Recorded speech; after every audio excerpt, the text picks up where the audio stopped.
그 땅에 기근이 들어서 아브라함이 애굽에 그리워라고 들어가는 거예요. 도대체 왜 하나님께서 약속하신 땅인데 기근이 생기냔 말이죠. 하나님이 약속하신 땅인데 가나안 사람이 이미 살고 있어서 남방으로 쫓겨갈 뿐만 아니라 또한 하나님께서 언약하신 땅에 기근이 들어서 거기에서 살 수조차 없게 이렇게 만들어 놓으신단 말이죠. 그래가지고 애굽으로 들어가서 살게 한다 이거예요.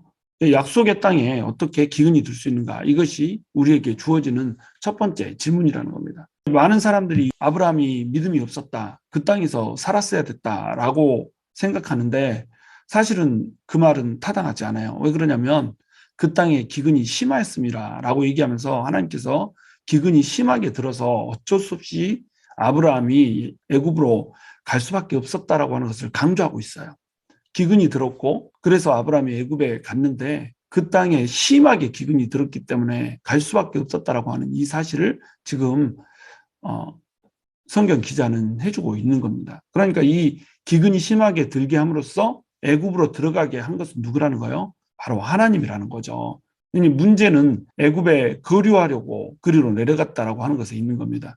잠시 들어가는 것이 아니고 가나안을 약속의 땅으로 받았는데 보니까 가나안에서 살기가 만만치가 않은 거예요. 거기다가 기근까지 든 거죠. 그러니까 애굽이라고 하는 땅으로 이제 들어가는데 이 애굽은 평지였단 말이죠. 가나안은 산지가 있고 평지가 있고 계곡이 있고 광야가 있고 이런데 대부분이 산지에 광야가 펼쳐져 있는 이런 땅이기 때문에 살기에 그렇게 좋은 땅은 아니었단 말이죠. 그것도 강이라고 하는 것은 요단강인데 요단강이 해수면보다 200m에서 400m 정도 더 낮아버린단 말이에요.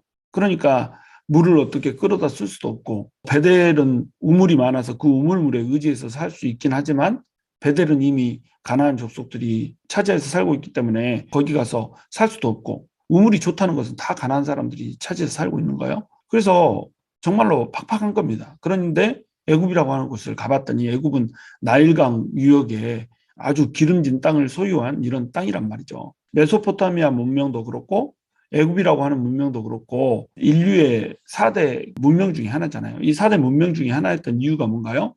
바로 강 때문에 그렇잖아요. 황하강을 거점으로 해서 중국 문화, 그다음에 인더스강을 거점으로 해서 인도 문화, 메소포타미아 문화, 나일강 문화 이 4대 문명지가 전부 강을 중심으로 이루어졌단 말입니다.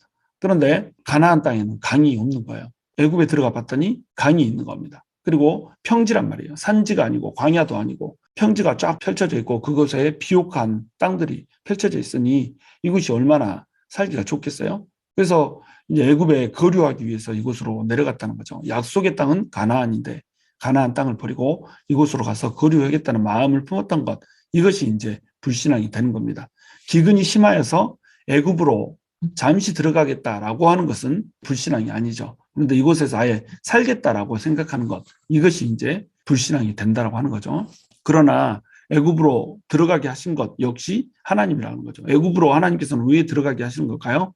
이 안에 이제 하나님께서는 구속사라고 하는 것을 담고 싶으신 겁니다. 나중에 이스라엘 백성들이 애굽에서 살게 되잖아요. 가나안 땅에서 족장 시대를 지내던 사람들이 살다가 결국에는 애굽으로 가서 애굽에서 400년 동안을 살게 된단 말이에요. 이 400년 동안에 가나안 땅에 죄악이 관영하고 이스라엘 백성들이 다시 가나안으로 들어와서 가나안을 차지하게 되는 이런 그림인 겁니다. 그러니까 아브라함이라고 하는 사람을 통해서 이스라엘이 나중에 겪을 일을 모형적으로 겪게 이렇게 만드는 일을 하나님께서 하고 계신다는 거죠. 11절 그가 애굽에 가까이 이르렀을 때에 그의 아내 사레에게 말하되 내가 알기에 그대는 아리따운 여인이라 애굽 사람이 그대를 볼 때에 이르기를 이는 그의 아내라 하여 나는 죽이고 그대는 살리리니 원하건대 그대는 나의 누이라 하라. 그러면 내가 그대로 말미암아 안전하고 내 목숨이 그대로 말미암아 보존되리라 하니라. 이렇게 얘기하고 있죠.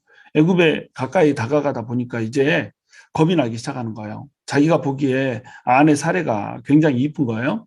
지금 하란에서 떠날 때의 나이가 75세인데 사례와 아브라함의 나이 차이가 10살 차이가 나잖아요. 그래서 애굽으로 갈 때 나이가 얼마나 됐는지 우리가 알 수는 없지만 적어도 65세 이상이란 말이에요. 65세 이상 된 할머니를 다른 남자에게 빼앗길 것을 걱정해야 되는 이런 상황이죠.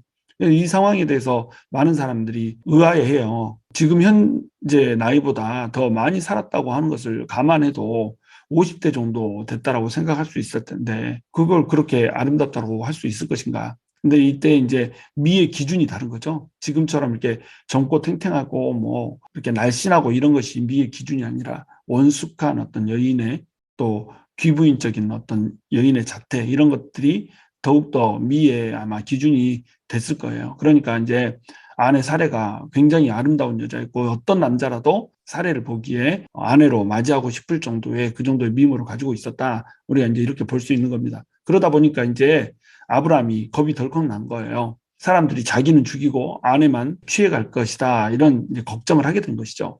그래가지고 둘이 이제 짠 겁니다. 남편인 아브라함이 얘기하죠. 나를 남편이라고 하지 말고 오빠라고 불러라. 오빠 해봐, 오빠. 이렇게 한 거죠. 그랬더니 사례가 이제 거기에 동의를 한 겁니다. 사례는 여기 이제 침묵을 하고 있죠. 아무 말도 하고 있지 않죠. 그러나 본질에 집중하기 위해서 대화를 하는 이런 장면은 없고 그냥 암묵적으로 침묵함으로써 동의했다라고 하는 사실을 우리가 볼 수가 있는 겁니다. 목숨이 보존되고 안전하게 살고 싶은 그것을 위해서 꼼수를 부리고 있는 아브라함을 볼 수가 있는 거죠. 지금 아브라함이 하고 있는 이 행위는 뭐라고 볼 수 있는 거죠? 바로 불신앙이라고 볼 수가 있는 거예요. 아브라함에게 하나님이 약속을 줬잖아요. 내가 너에게 자손을 줄 거라고 얘기했단 말이죠. 자손을 줄 것이기 때문에 이 약속을 믿는다면 자기는 절대로 죽지 않는다라고 하는 이 사실을 그가 믿을 수가 있다는 겁니다. 아이를 낳기 전까지는 절대 자기는 죽지 않는 겁니다. 이 언약을 제대로 믿었다면 그것을 믿을 수가 있는 거죠. 그런데 이 언약을 제대로 붙잡지를 못한 거예요. 심지어는 이 아이를 통해서 큰 민족을 이루고 나중에는 그 씨가 모든 열방을 복되게 할 것이다라고 하는 어마어마한 언약을 받았잖아요. 이 언약을 받고 나서도 불신앙을 갖고 있는 겁니다. 두려움의 근원은 뭐예요? 바로 불신앙이라는 거죠. 우리가 제대로 약속을 소망하지 못하기 때문에 두려워한다는 거죠. 우리 크리스찬들이 예수를 믿으면서도 죽음에 대한 두려움을 끊어내지를 못하잖아요. 예수 그리스도를 믿는 사람에게도 죽음은 두려움이죠. 근데 죽음의 과정이 두려울 뿐이지 사실 죽음 자체는 축복이라고 하는 사실을 그리스도인은 믿어야 된단 말이죠. 죽어가는 과정, 또 숨이 끊어지는 과정, 이런 과정은 두려울 수밖에 없죠. 그러나 죽음 이후에 우리에게 펼쳐지는 건 뭐예요? 바로 천국이라는 거죠. 천국은 언약으로 우리한테 주어진 거라는 겁니다. 이 천국이 언약으로 주어진 것이기 때문에 우리는 죽어도 천국이란 말이죠. 바로 이 신앙이 명확하게 우리한테 있으면 우리는 어떻게 되겠어요? 두려움이라고 하는 것을 잠재울 수가 있다는 겁니다. 두려운 존재는 오직 하나님밖에 없다는 거예요. 그러니까 육신을 능히 멸하고 영혼에 어떤 영향도 미치지 못하는 사람을 두려워하지 말라. 이렇게 하나님께서는 얘기하신단 말이에요. 왜냐하면 우리 인생이 한 점에 불과하기 때문에 그렇다는 겁니다. 그렇다면 우리는 무엇을 두려워해야 되는 걸까요? 바로 하나님만을 두려워해야 되는 겁니다. 바로 하나님 앞에 우리가 신실하게 서지 못하고 살다가 하나님의 심판대 위에 설 상황, 이것만을 우리는 두려워하며 살아야 된다는 거죠. 이게 이제 신앙이라는 겁니다. 신앙은 약속을 붙드는 거예요. 신앙은 하나님의 언약을 붙드는 겁니다. 그런데 그 약속을 붙들지 못하면 그리스도인이 폼이 무너지는 이런 상황에 처하게 된다는 거예요. 꼼수를 부리면서 아내를 팔아서 자기가 살아나겠다라고 하는 이런 생각을 하고 있는 거죠. 그렇다면 진짜로 아브라함은 사례를 팔 생각이었을까요? 꼭 그렇지는 않죠. 사례를 팔 생각이 아니라 자기가 살아남을 생각을 지금 하고 있는 겁니다. 왜냐하면 이때 당시는 아버지가 딸을 내줄 때에 이 딸을 내주는 그 시점을 지연을 시킬 수가 있었어요.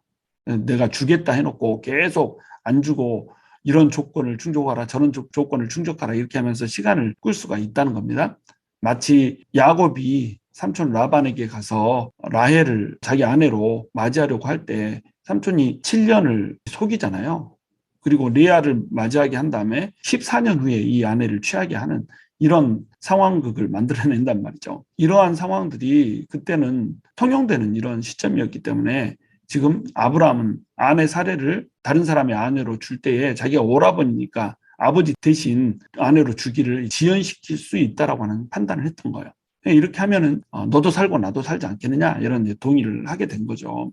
이게 꼼수였다는 거죠. 믿음이 없으니까 스몰 브레인을 굴리게 된 겁니다. 여러분 그런데 믿음이 있는 사람은 스몰 브레인을 굴리지 않죠. 믿음이 있으니까 담대하니까 잔머리를 굴릴 수가 없다는 겁니다. 14절 아브라함이 애굽에 이르렀을 때에 애굽 사람들이 그 여인이 심히 아리따움을 보았고 바로의 고관들도 그를 보고 바로 앞에서 칭찬함으로 그 여인을 바로의 궁으로 이끌어 들인지라. 지금 객관적으로 사례가 이쁘다고 하는 것이 증명이 됐어요. 남편이 아내를 너무 사랑해가지고 남편이 보기에만 이쁜 것이 아니라 애굽 사람들이 다 볼 때에도 그 여인이 심히 아름답다라고 그래요.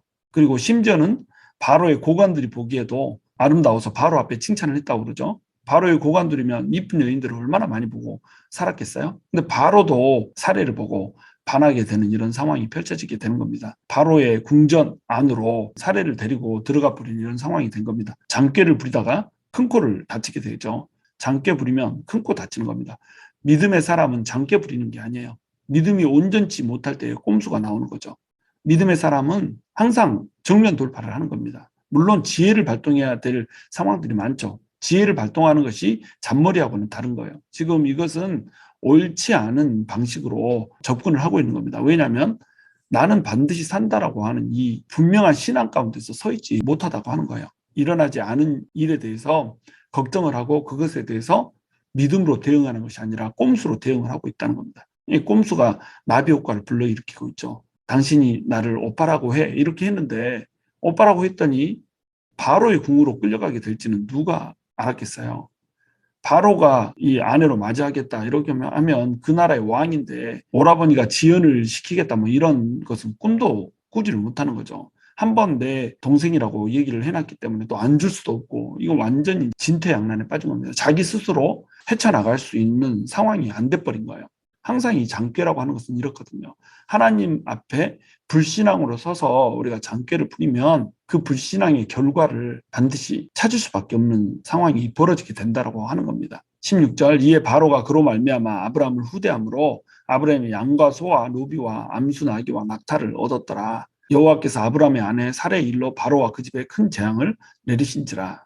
아브라함의 믿음은 형편이 없어요. 그런데 이 한심한 믿음에 하나님께서 은혜로 부어주고 있는 것을 볼 수가 있죠. 오라버니라고 하니까 후대해가지고 재산이 생겼어요.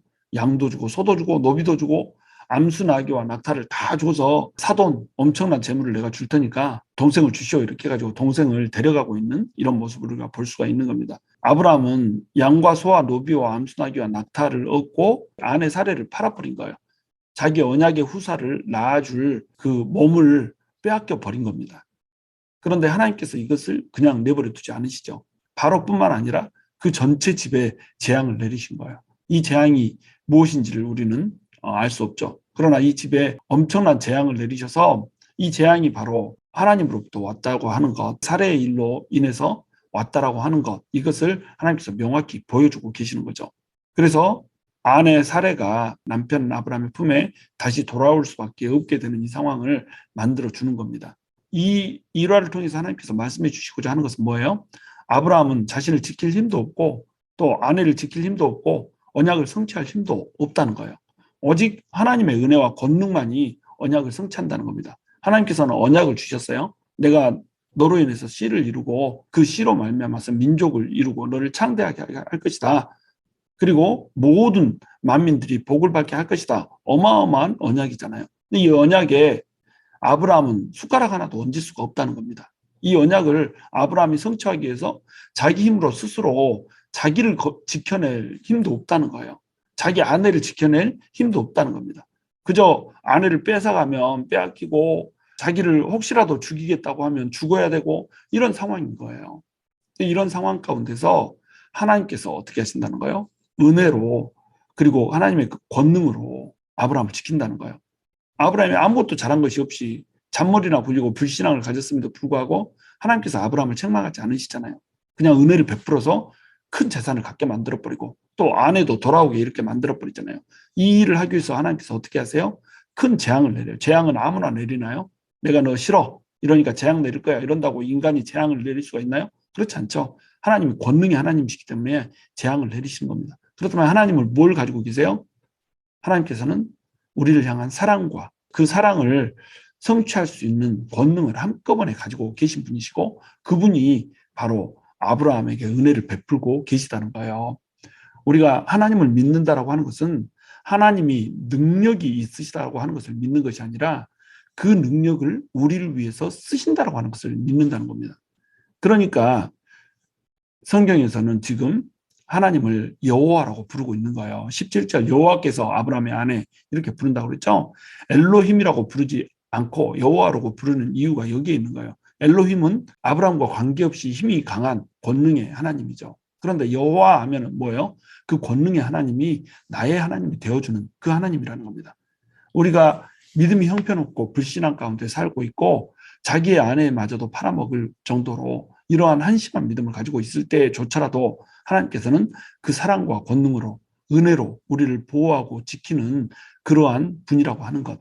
그 여호와 하나님이 바로 우리의 하나님이요 우리의 아버지시요 또 우리의 왕이시라고 하는 것. 이것을 믿고 살아야 된다고 하는 거죠.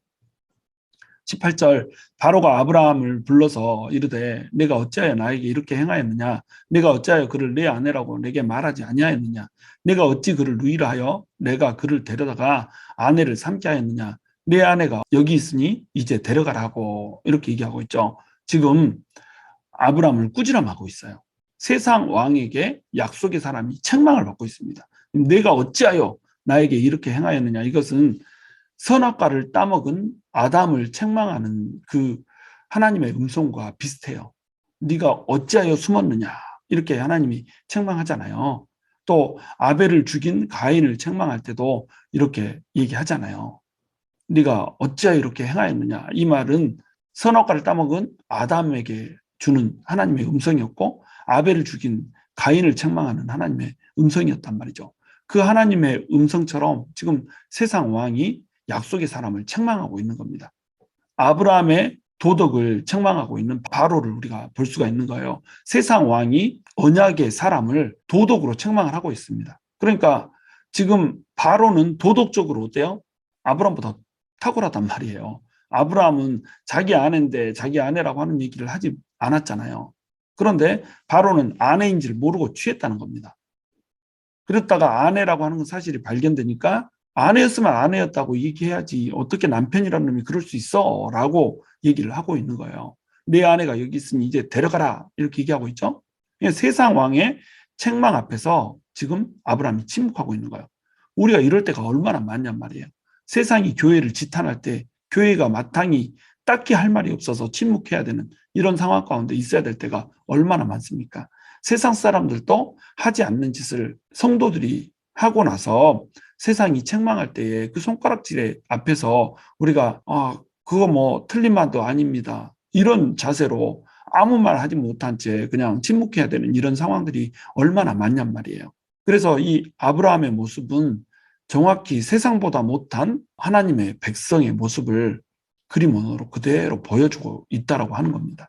20절 보시면 바로가 사람들에게 그의 일을 명함에 그들이 그와 함께 그의 아내와 그의 모든 소유를 보내었더라 이렇게 하죠. 바로가 내 아내가 여기 있으니 너 나가라 이렇게 해가지고 내보내요. 그리고 사람들에게도 그 일을 명령해가지고 아내와 그의 모든 소유를 보내는 것을 하는 겁니다. 지금 아내 살해 때문에 많은 것들을 주었잖아요. 그러면 아내라고 하는 것이 밝혀졌으니까 그걸 다시 뺏으면 되잖아요. 근데 그 모든 것들을 주어서 함께 보낸다는 말이에요. 자, 그러면 이 이야기를 통해서 정말로 하나님께서 하고 싶은 이야기는 뭘까요? 본문이 진정으로 말하고자 하는 것, 이것은 뭘까요? 이것은 바로 아브라함이 힘이 없음에도 불구하고 아브라함이 불신앙을 폈고 형편없는 믿음을 가졌음에도 불구하고 아브라함을 하나님이 건져줬다라고 하는 여기에 초점이 있는 게 아니에요. 이것은 이제 이야기의 단면적인 것이고 그 내면에 하나님께서 말하시고자 하는 것은 뭐냐면 구속사라고 하는 것을 말하고 싶으신 겁니다. 아브라함한테서 벌어졌던 이 일이 나중에 이스라엘한테 그대로 이루어질 거라고 하는 것을 지금 먼저 복선으로 깔아주고 있는 거예요. 그러니까 하나님께서 가나안 땅을 위에서부터 아래로 쭉 통과하기 위해서 남단까지 북단에서 남단까지 횡단을 하게 만드심으로 인해서 자 가나안 땅이 네 땅이야 라고 하는 것을 가르쳐 주신 다음에는 이제 기근이 나게 해서 애굽으로 가게 하셨던 거예요. 이 애굽으로 가게 한 것 이것이 아브라함의 불신앙이 아니라 사실은 하나님의 계획 가운데 들어있는 겁니다. 하나님의 목적 가운데 들어있다는 거죠. 모형을 펼쳐주는 거예요. 어떤 식으로 이스라엘이 나중에 구원받을 것인가라고 하는 것을 아브라함 개인의 삶을 통하여서 펼쳐주고 있는 구속사의 그림을 그려내고 있는 겁니다. 왜 그러냐면 자, 아브라함이 기근 때문에 애굽으로 갔죠. 나중에 이스라엘도 어때요? 야곱과 그 70인의 사람들이 기근 때문에 애굽으로 가잖아요. 그리고 아브라함은 여자는 살고 남자가 죽을 걱정을 하잖아요. 이스라엘이 400년 동안 노예살이 종살이를 할 때 어떻게 해요?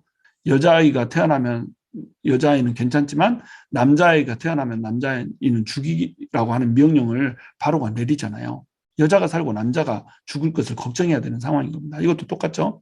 또 재산을 얻고 떠나요. 애굽을 떠날 때 어떻게 되죠? 재산을 줘서 떠나게 하잖아요. 그런데 이스라엘도 어때요? 금은 폐물을 얻고 출애굽을 하게 만드신다는 겁니다. 그 다음에 재앙으로 인해서 해방이 돼요. 큰 재앙을 바로와 그 가문에 내려가지고 아브라함을 구하잖아요. 마찬가지로 이스라엘도 어때요? 절대로 못 나가게 하는데 하나님께서 10가지의 재앙을 줘서 그 재앙으로 인해서 해방되게 이렇게 만드신단 말이에요. 그리고 아브라함의 일화에서 네 아내를 데리고 나가라 이렇게 얘기하잖아요. 나가라고 명령하는 것이 누구예요? 바로라는 겁니다. 이스라엘 백성들이 출애굽할 때도 바로가 또 이제 나가라 하고 지쳐가지고 얘기를 하죠. 이러한 공통점들을 갖고 있다는 겁니다. 그래서 이 아브라함의 얘기는 전체 구속사의 모형을 보여주는 거예요. 이 모형 하에서 바로 원래 원형인 이스라엘이 나오는 거예요. 근데 이스라엘의 이 애굽으로 갔다 나오는 것 역시 또 모형이죠. 그러니까 이스라엘의 모형으로 아브라함이 주어져 있고 이스라엘은 또 무엇이 원형일까요? 예수님이 원형이라는 겁니다. 예수님이 태어날 때 어때요? 남자아이는 다 죽이라고 얘기하잖아요. 헤롯의 그 서슬퍼런 명령 하에서 남자아이가 죽으니까 살아남기 위해서 아버지 요셉이 아들 예수님을 데리고 애굽으로 피신하잖아요. 그랬다가 다시 돌아오는 모습으로 이제 그려진다는 겁니다. 그러니까 아브라함과 이스라엘의 이야기가 다시 또 모형이 되어서 원형인 예수 그리스도의 이야기를 담아내고 있다라고 하는 거예요. 그러니까 하나님의 구속사가 그림 언어로 지금 한 컷, 두 컷, 세 컷 딱 펼쳐지고 있는 것을 우리가 볼 수가 있다라고 한다는 겁니다. 그런데 여기에 이제 차이가 있죠. 아브라함과 이스라엘의 그림이 너무 똑같은 그림인데 여기에 이제 숨은 그림 찾기처럼 다른 부분들이 있다라고 하는 거예요. 그게 뭐냐면 바로가 족장보다 나았다는 거예요. 믿음의 사람보다 아브라함보다 바로가 더 도덕적으로 나았다는 거죠.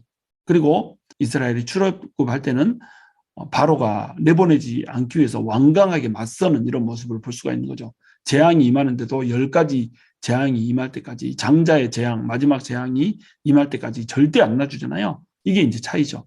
그 다음에 아브라함의 일화에서는 하나님과 아브라함을 바로가 존중하고 있는 모습을 보여주고 있죠. 그런데 이스라엘이 출애굽할 때는 하나님과 하나님의 백성을 완벽하게 무시하잖아요. 네 여호와가 누구길래 나한테 놔주라고 하냐 뭐 이러면서 하나님을 완벽하게 무시를 하죠. 그러다가 이제 묵사발이 나죠. 그 다음에 아브라함이 나갈 때는 치욕적 침묵으로 떠나요. 아무 말도 하지 못하고 이렇게 떠나게 되죠. 그런데 이스라엘 백성들이 떠날 때는 홍해의 승리로 환호 가운데 함성 가운데 떠나게 되는 이 모습을 우리가 볼 수가 있다는 겁니다. 이렇게 미세한 이제 차이들이 있는 거예요. 그러니까 아브라함의 일화가 갖고 있는 아브라함 일화만이 주고자 하는 메시지가 또 있다는 거 하는 거죠. 이 메시지는 뭘까요? 바로 성도가 세상보다 못하다 느껴질 때 성도는 어떻게 살아야 되는가라고 하는 것에 대한 메시지를 주고 있는 겁니다. 자, 아브라함은 어때요? 기근 때문에 내려갔기 때문에 먹을 것이 하나도 없어요. 근데 애굽에는 먹을 것이 있단 말이죠. 그러니까 성도가 세상보다 지금 가난한 겁니다. 그리고 성도가 세상의 눈치를 봐야 돼요. 가난한 사람들에 밀려가지고 계속 남방으로 갔었잖아요. 그런데 또 어때요? 애굽으로 가니까 애굽의 바로 왕의 눈치를 보면서 또 애굽 사람의 눈치를 보면서 혹시라도 아내를 빼앗기면 어떠나 이러한 걱정을 하고 산단 말이에요. 세상 눈치를 보면서 삽니다. 또한 성도가 세상보다 도덕적이지도 못해요. 바로 왕보다 아브라함이 도덕적이지 못하잖아요. 아내를 팔아먹잖아요. 근데 아내를 팔아먹는 것에 대해서 신랄한 비난을 지금 책망을 바로가 하고 있잖아요. 이때 당시에는 간음을 하는 거 이것을 목숨을 빼앗아야 될 정도로 큰 범죄로 생각을 했었거든요. 지금 이 시대야 뭐 간음이 죄도 아니어가지고 법적으로 통과돼서 우리나라 같은 경우에도 그냥 도덕적인 책임을 질 뿐이죠. 그런데 지금 이 시대는 죽어야 되는 이런 범죄였단 말이죠. 그런데 간음하도록 내줘버렸다는 겁니다. 아내를. 세상보다 더 도덕적이지 못했던 거죠. 그리고 성도가 세상의 완악함에 울어야 될 때도 있죠. 바로 이스라엘이 출애굽할 때는 바로가 너무나도 완악했기 때문에 성도들이 신음하고 고통하고 막 이렇게 했단 말이에요. 그러니까 결론적으로 어때요? 성도가 세상보다 못한 겁니다. 세상보다 약하고 세상보다 가난하고 세상의 눈치를 보면서 살아야 되고 세상보다 더 도덕적이도 못하고 세상의 완악함에 울어야 되고 이런 상황 가운데 성도가 살아갈 수도 있다라고 하는 거예요. 그러면 이제 우리가 한숨을 푹푹 쉬잖아요. 그리스도인들이 왜 이딴 식으로 사는가? 성도라고 하는데 왜 이렇게 성도가 희말이 없이 뭐해가리 없이 창밖에 사는가? 이렇게 우리가 한탄하면서 성도들의 행적에 대해서 성도들의 행실에 대해서 같이 우리도 비난을 하면서 이렇게 살아간다라고 하는 거예요. 우리 스스로를 우리가 정죄하면서 이렇게 살아간다는 겁니다. 그럼에도 변함없는 사실이 있다는 거예요. 그게 뭐예요? 성도는 하나님의 의라는 겁니다. 예수 그리스도가 우리를 위해서 죽어주셨기 때문에 예수 그리스도의 피로 우리의 죄를 도말하셨기 때문에 그럼에도 불구하고 우리는 하나님의 의가 됐다라고 하는 거예요.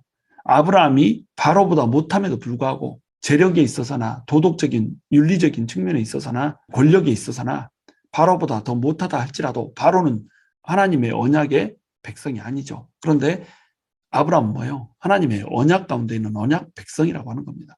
언약의 시초자라고 하는 거예요. 이게 변함없는 사실이라고 하는 겁니다. 성도는 하나님의 의이면서 또한 보내주신 성령으로 인하여서 하나님의 양자가 된 하나님의 자녀라는 거죠. 이 사실이 변하지 않는 거예요. 그냥 우리가 잘났기 때문에 하나님이 구원한다는 게 아니에요. 하나님의 은혜 때문에 하나님께서 구원하시는 겁니다. 그 은혜로 하나님께서는 사랑도 베풀고 능력도 베풀어서 권능과 사랑으로 우리를 구원하시는 바로 그 하나님이라는 겁니다. 이 구원에 인간의 공력이 들어가나요? 인간은 아무 공력이 없어요. 구원을 위해서 인간이 단 한 방울도 보탤 수 있는 일이 없다는 겁니다. 그저 하나님께서 사랑해 주시니까 사랑받고 그저 하나님께서 능력 주시니까 능력받고 은혜 부어주시니까 은혜 받는 거라는 거예요. 우리가 이런 존재라는 겁니다. 언약의 특성을 하나님께서는 아브라함의 일화를 통해서 보여주고 있는 거예요. 아무것도 할 수 없는 아브라함에게 하나님께서 언약을 주셨고 이 언약을 누가 성취한다는 거예요? 하나님이 성취한다. 이거를 하나님께서 보여주고 싶으신 겁니다. 이게 똑바로 살지 않아도 된다 이런 말을 하는 게 아니에요. 언약의 특성에 대해서 얘기를 하는 거예요. 네가 못났어도 네가 실수했어도 네가 넘어져도 나는 언약을 반드시 성취하는 너의 하나님, 나는 엘로힘의 하나님, 권능의 하나님이 아니라 너와 함께하는 내 권능을 너에게 부어줘서 네 안에서 내 권능이 일하게 하는 바로 여호와 하나님이다라고 하는 것을 아브라함에게 보여줄 뿐만 아니라 오늘날 이 아브라함을 읽고 있는 모든 성도들에게 보여주고 있는 거라고 하는 겁니다. 바로 이분이 우리 아버지시오. 바로 이분이 우리의 왕이시라는 겁니다. 우리 왕으로 모실 만하지 않아요? 우리 아버지로 모실 만하지 않습니까? 이 하나님을 붙들고 우리 살아가는 거예요. 그러니까 이 하나님을 바라보면서 아브라함이 했던 그 실수를 우리는 반복하지 않아야 된다는 겁니다. 세상보다 가난할지라도 세상의 눈치를 보아야 될지라도 우리가 결코 하나님 앞에서 성도로서의 이 품격을 손상해서는 안 된다는 거예요. 아브라함 봐보세요. 얼마나 품위가 손상됐습니까? 얼마나 형편없는 모습으로 써 있습니까? 그러나 우리가 정말로 하나님의 그 신실하심을 붙든다면 이 품격이 무너지는 행위를 우리는 방지할 수 있는 겁니다. 아브라함이 실패했듯이 우리도 끊임없이 실패해요. 그러나 끝내 우리는 아브라함의 실패를 듣고 그리고 아브라함과 똑같은 우리의 실패들을 듣고 우리는 하나님 앞에 성결하게 서야 된다는 겁니다. 이제는 하나님의 사랑과 능력을 그저 언약 때문에 받고 은혜로 받는 자리에서 일어나서 하나님의 은혜를 받은 자답게 살아내는 그런 자가 될 수 있기를 주님의 이름으로 축원합니다.